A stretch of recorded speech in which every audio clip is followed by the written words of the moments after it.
안녕하세요. 오늘 저희가 좀 깊이 들여다볼 주제는요. 현대자동차 노조의 2025년 임금 및 단체 협상 요구안입니다. 네, 이게 지금 뭐랄까 사상 최대 규모 4조 원 성과급 요구로 시작부터 상당히 화제죠. 맞아요. 특히 요즘 글로벌 자동차 회사들은 좀 긴축하는 분위기인데 이것과는 사뭇 다른 모습이라서요. 그렇죠. 그래서 오늘 이 요구안의 구체적인 내용이 뭔지, 또 이게 어떤 배경에서 나왔는지, 앞으로 전망은 어떨지 좀 짚어보겠습니다. 네. 가장 눈에 띄는 건 역시 그 4조 원 규모 성과급 요구죠? 맞습니다. 작년 당기순이익 한 13조 원 넘었는데 그거의 30%를 달라는 거니까요. 약 4조 원 정도 됩니다. 30%요? 와, 그 액수 자체도 엄청나지만 다른 요구들도 만만치 않던데요. 네, 그렇죠. 월 기본급도 올려달라. 작년에 한 11만 원 올랐는데 이번엔 14만 1,300원. 그러니까 26%나 더 올려달라는 거고요. 26%? 상여금도 현재 750%인데 이걸 900%로 확대해달라는 요구도 포함되어 있습니다. 아, 상여금까지. 그리고 정년 연장 문제도 있잖아요. 이것도 꽤 중요해 보이던데요. 네, 중요하죠. 지금 만 60세인데 국민연금 받기 시작하는 그 전년까지, 그러니까 최장 만 64세까지로 연장해달라는 겁니다. 여기에 또 주 4.5일제 도입, 임금은 깎지 말고요. 맞습니다. 정말 뭐랄까 요구사항이 굉장히 많고 또 파격적이라고 할 수 있겠죠. 그런데 이런 요구들이 나온 배경이 좀 궁금해요. 지금 글로벌 자동차 회사들은 상황이 어렵다고 하잖아요. 그렇습니다. 완전 정반대죠. 예를 들면 닛산 같은 경우는 9,000명 감축 발표했고요. 스텔란티스도 미국 공장 인력 줄였습니다. 폭스바겐은 심지어 독일 공장 폐쇄 이야기까지 나오니까요.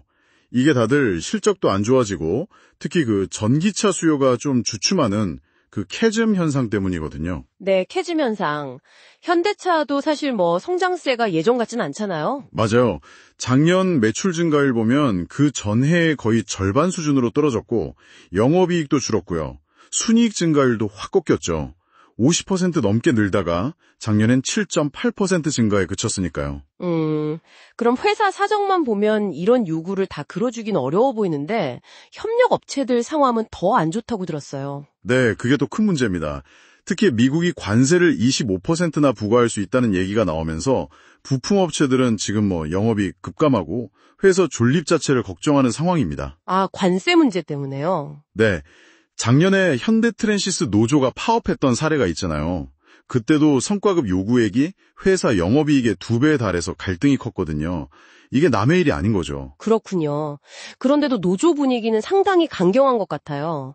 설문조사 결과 보니까 조합원 절반 이상이 파업까지 생각하고 있다면서요? 네, 60% 넘는 조합원이 3,500만 원에서 4천만 원 사이 성과급이 적절하다 이렇게 답했고 말씀하신 대로 58% 정도는 파업 투쟁도 고려할 수 있다고 나왔어요. 근데 여기서 좀 재미있는 게 요구한 우선순위를 보면 성과급보다 기본급 인상이나 정년 연장이 더 위에 있다는 거예요. 아, 그 점이 흥미롭죠? 네.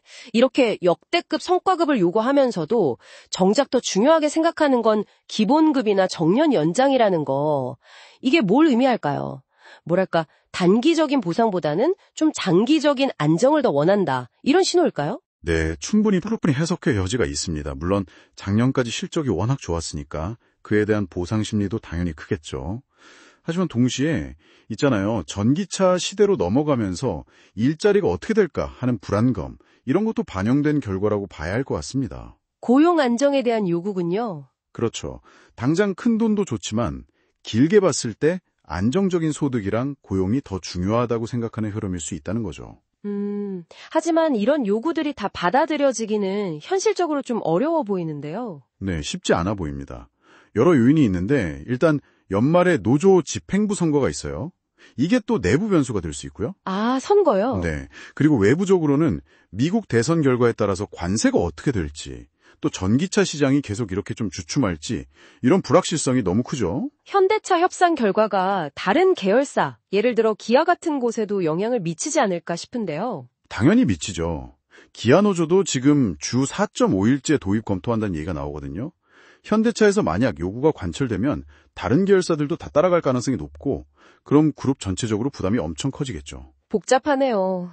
결국은 과거의 엄청난 성공에 대한 보상 요구랑 앞으로 닥칠지 모를 불확실성 사이에서 줄다리기를 하는 거군요. 정확합니다. 지난 6년 동안 파업 없이 협상을 타결하면서 상생 모델이라는 평가도 받았는데 그 모델이 올해는 정말 큰 시험대에 오른 셈입니다. 네, 이번 협상 결과가 어떻게 나오든 현대차는 물론이고 우리 제조업 전체의 노사관계나 경쟁력에 미치는 영향이 클 것 같습니다. 노동의 가치를 인정하면서도 또 기업이 계속 성장할 수 있는 그 균형점을 찾는 게 정말 중요하겠네요. 맞습니다. 지금 자동차 산업 전체가 격변기잖아요. 이런 상황에서 단순히 임금이나 성과급 문제를 넘어서서 좀 더 장기적인 고용 안정, 그리고 기업 경쟁력까지 함께 가져갈 방법은 뭘까요? 오늘 논의를 마무리하면서 청취자 여러분께도 한번 질문을 던져보고 싶습니다.